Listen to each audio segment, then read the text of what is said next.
Grabe idol, habang pinapanood ko ang latest update tungkol kay Kalingap Rab, ramdam na ramdam ko talaga yung bigat na dinadala niya ngayon.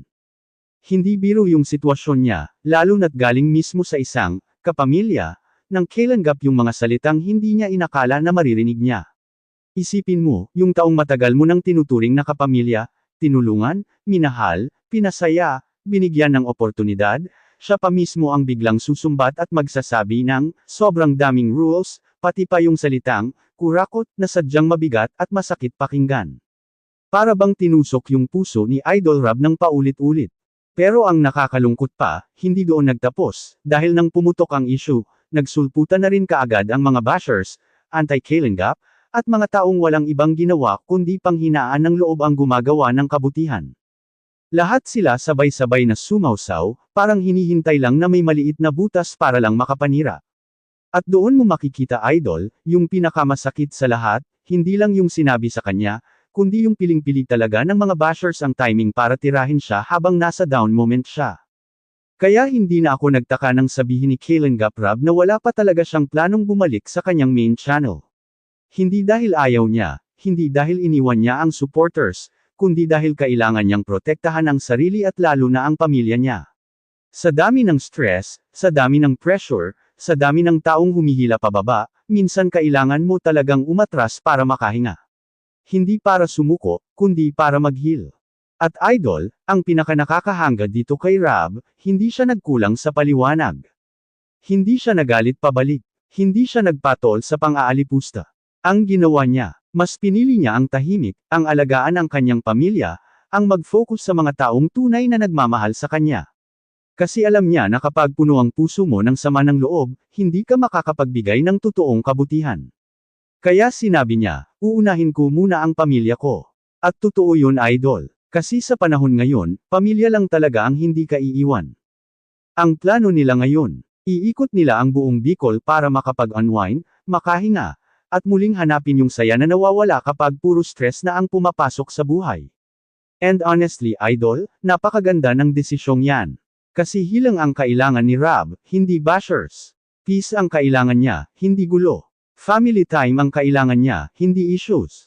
Pero habang pinapanood ko yung bawat salita, bawat buntong hininga ni Rab, kitang-kita mo talaga idol, nasaktan siya ng malalim. Yung tipong hindi mo maipapaliwanag na sakit dahil galing sa taong malapit sa'yo. Yung tipong bigat na hindi mo basta-basta ilalabas sa camera. Pero kahit ganoon, pinili niya pa rin ang maging kalmado, mahinahon, at mabuting tao. Iba talaga ang puso ni Kalingap Rab. Kung tutuusin idol, ang daming taong natulungan, ang daming nabigyan ng tahanan, pagkain, trabaho, pag-asa. Pero sa isang comment lang, sa isang maling salita lang, kaya siyang masaktan ng ganito. Kasi tao lang din siya. May puso, may nararamdaman, at napapagod din. Kaya sa reaction natin ngayon, gusto ko talagang i-highlight ang positibong side ng lahat ng nangyayari. Una, mas makakapagpahinga si Rab. Pangalawa, mas mapapalapit siya sa pamilya niya. Pangatlo, mas mauunawaan niya kung sino ang tunay na nasa tabi niya. At pang-apat, mas malilinawan niya ang direksyon ng kanyang content sa hinaharap. At idol, kahit wala pa siyang planong bumalik sa main channel niya ngayon, sigurado ako, hindi niya iiwan ang Kalingap community. Nagpapahinga lang, humihinga lang, nagpapagaling. At darating yung araw na mas malakas, mas fresh, at mas inspired siyang babalik. Kaya sa lahat ng supporters, huwag natin siyang i-pressure. Hayaan natin siyang magpahinga, dahil deserve niya iyon. Ang tagal niyang nagbigay, ngayon siya naman ang uunahin. Idol, habang nakapos ang serye at sabay-sabay na dumadaan sa matitinding pagsubok ang buong Kalingap, isang bagay ang hindi natin may kakaila, ang Mike Chris, still holding on. Kahit pansamantalang huminto ang mga taping at content dahil sa bigat ng sitwasyon ni Kalingap Rab, makikita mo na sina Michael at Krista ay nananatiling matatag, kalmado, at nakasuporta pa rin sa direksyon na ibibigay sa kanila. Hindi sila nagkakalas, hindi sila nagkakalimutan, at higit sa lahat, hindi sila nagpapadala sa negatibong ingay. Kaya napakagandang balita idol nang lumabas itong good news na talaga namang nagpabuhay ng puso ng Mike Chris supporters. Pupunta ang Mike Chris sa Hong Kong. At hindi ito basta-basta biyahe lang. Dahil makikita mo sa mga kilos ni Mikoy at Krista, ramdam mo na pareho silang excited, masaya, at nag-e-enjoy sa paghahanda. Ibig sabihin, kahit may pause sa serye, tuloy ang samahan nila sa totoong buhay. Tuloy ang suporta nila sa isa't isa. Tuloy ang teamwork. Sa mga behind-the-scenes clips at kwentong lumalabas idol, grabe yung preparations. Si Mikoy, todo asikaso. Hindi mo makikita na apektado siya sa mga ingay sa social media, kasi focus niya ngayon ay maka-travel, maka-experience ng bagong lugar, at syempre masamahan si Krista sa isang journey na never pa nilang naranasan bilang tandem. Ramdam mo yung maturity, hindi nakakalimot magpasalamat, hindi nagpapadala sa bashers, at hindi nagpapadala sa pressure. Si Krista naman idol, kitang-kita yung growth niya. Yung simpleng dalagang nag-aaral, may pangarap, may responsibilidad sa pamilya, ngayon ay dadalhin sa isang international trip. Yung smile niya, yung glow niya, yung saya sa mata niya, ibang level. Makikita mong proud siya sa bawat nararating nila ni Mikoy, dahil hindi lahat ng baguhan sa content world ay nabibigyan ng ganitong klase ng oportunidad. At ang tanong nga ng lahat idol, sino kaya ang makakasama nila sa Hong Kong? Yan ang malaking misteryo ngayon. Pwede itong director o handler na trusted, possible sponsor o partner, o baka pamilya ng isa sa kanila. Pero isang bagay ang malinaw idol, hindi sila papabayaan.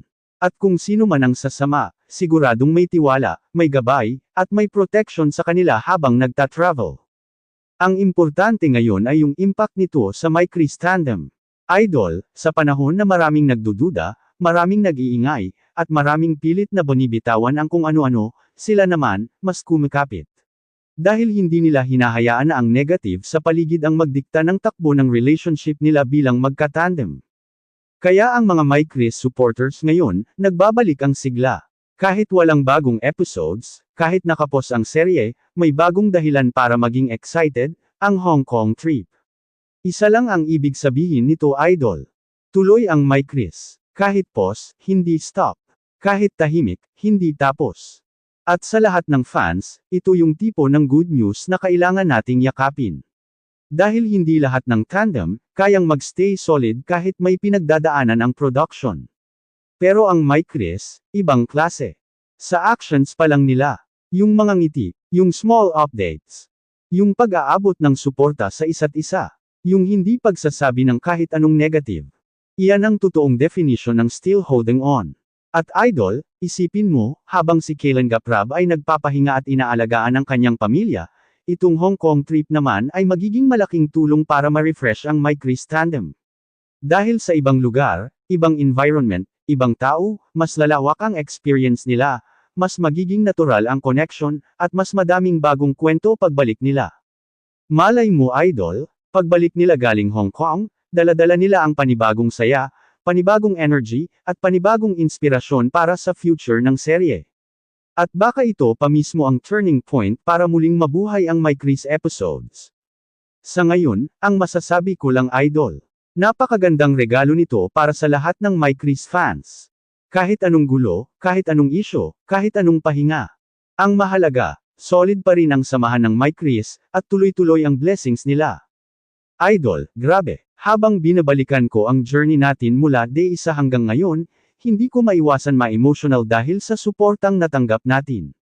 Ang 50,000 subscribers ay hindi basta numero, ito ay kwento, sakripisyo, consistency, at pagmamahal ng buong Kailangap community.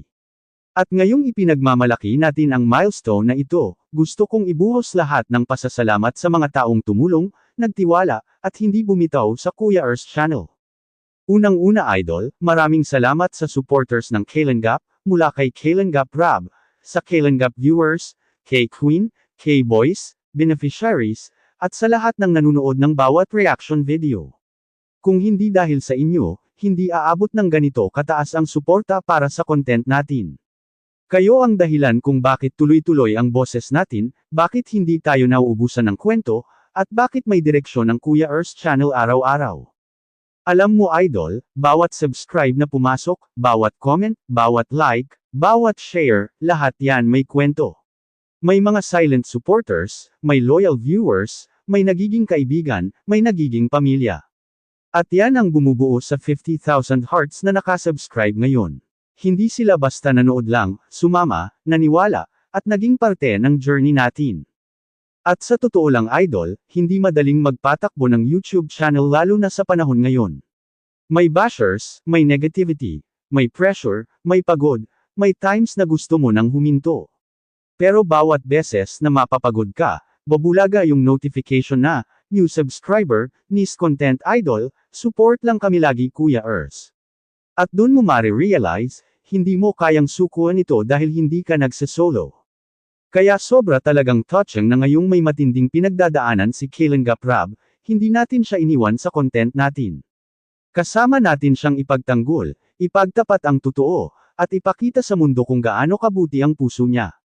At masasabi ko idol, malaking bahagi ng 50K milestone natin ay dahil sa suporta ng Kalinga community na naniniwala sa kabutihan, hindi sa ingay ng bashers. Pero higit pa dyan, malaking tulong ang mga subscribers natin sa direksyon ng Kuya Ers channel. Sila ang nagbibigay ng lakas sa mga reaction videos, sila ang dahilan kung bakit mas pinaayos natin ang narration, mas pinaganda ang kwento, mas pinahaba ang segments. Parang bawat isang subscriber ay isa ring dagdag inspirasyon na wag tayong bumitaw. Imagine idol, mula sa simpleng narration, ngayon milyon-milyon na ang naabot ng videos natin. Mula sa simpleng reaction, naging boses na tayo ng positivity, pag-asa, at respeto sa bawat tao. At ngayong may 50,000 subscribers tayo, mas lumalakas ang signal natin, hindi para sa drama, hindi para sa away, kundi para sa inspirasyon. At syempre idol, hindi mawawala yung special na pasasalamat ko sa Mike Reese supporter sa walang sawang paghihintay kahit nakapos ang serye, sa pag-comment ng solid, sa pag-share kina Michael at Krista sa bawat content. Team Kalinga family dahil sila ang nagbibigay ng puso sa bawat kwento natin. Mga nanunood araw-araw kahit pagod, kahit busy, kahit may problema, nakukuha pa ring manood ng videos natin. Mga bagong subscribers salamat sa tiwala. Mga luma at loyal subscribers kayo ang pundasyon ng channel. Ito idol ang masasabi ko. Ang 50,000 subscribers ay hindi achievement lang ni Kuya Ers, kundi achievement nating lahat. Dahil bawat reaction video natin, bawat segment, bawat kwento, bawat thumbnail, bawat narration, galing lahat sa samahang nabuo natin. At hindi dito natatapos idol. Ito pa lang ang simula. Kung kaya natin ang 50K, kaya natin ang 100K. Kung kaya natin tumindig sa gitna ng negativity, kaya rin natin abutin ang mas mataas pang pangarap. Kaya bago ko tapusin ang reaction natin gusto kong sabihin ito ng buong puso. Maraming salamat sa inyong lahat. Sa bawat Mike Reese fan, sa bawat Kalinga supporter, sa lahat ng solid Kuya Ers fam. Kayo ang lakas ng channel. Kayo ang dahilan kung bakit may 50,000 tayong celebrations ngayon.